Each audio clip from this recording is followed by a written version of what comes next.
जी, कहने को तो हुकूमत पंजाब ने महकमा सेहत में सहूलियात की भरमार कर रखी है। हुकूमत का ये भी दावा है कि अंदरून देहात कच्ची शाहरात पर सरकारी अस्पताल बनाकर वहाँ 24 घंटे सेहत की मुफ्त सहूलियात दी जा रही हैं। लेकिन इस वक्त हम मौजूद हैं ज़िला लोधरा की तहसील दुनियापुर के चक 36M में, जहाँ 4 एकड़ों पर मुहित रूरल डिस्पेंसरी 36M इस वक्त बेयाबान जंगल का रूप पेश कर रही है।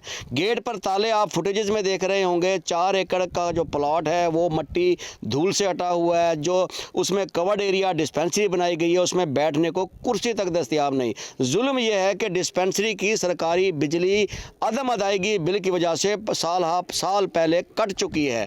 अंधेरे में डूबी ये डिस्पेंसरी ताले के साथ मरीजों का इस्तकबाल करती है तो लोग फिर चीखते भी हैं, सरापा एहतजाज भी होते हैं। रिहायशी साथ मौजूद हैं चक 36M के, इनसे जानते हैं कि इस डिस्पेंसरी के बारे में हमें कुछ बताएं।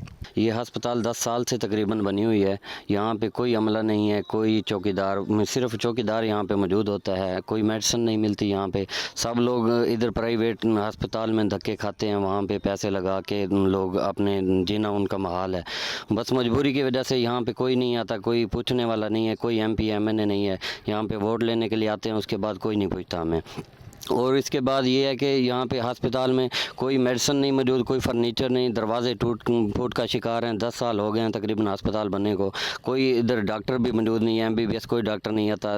चौकीदार आता है, वही ताला खोलता है, कुछ देर बैठता है, उसके बाद चला जाता है। जी, आपने जाना कि भाई साहब का कहना है कि यहाँ मरीज़ आते हैं, यहाँ भी इंसान रहते हैं, दवाई की घर से आते हैं, लेकिन जब सिर्फ चौकीदार MBBS से लेकर LHU और LHV से लेकर आया से लेकर डिस्पेंसर के तमाम चौकीदार अदा करेगा तो वहाँ इलाज कैसे मुमकिन होगा। तो यहाँ महकमा सेहत लोधरा के CEO doctor Fayaz Gopang, DHO doctor captain Mohammad Usman से गुजारिश होगी कि वो आकर देखें और देखें कि सेहत की सहूलियात हैं कहाँ, लोगों को किसके हवाले छोड़ा हुआ है, या फिर लोगों को जिंदा दरगोर करने के लिए ये ताले जो हैं वो काफ़ी रहेंगे। जी।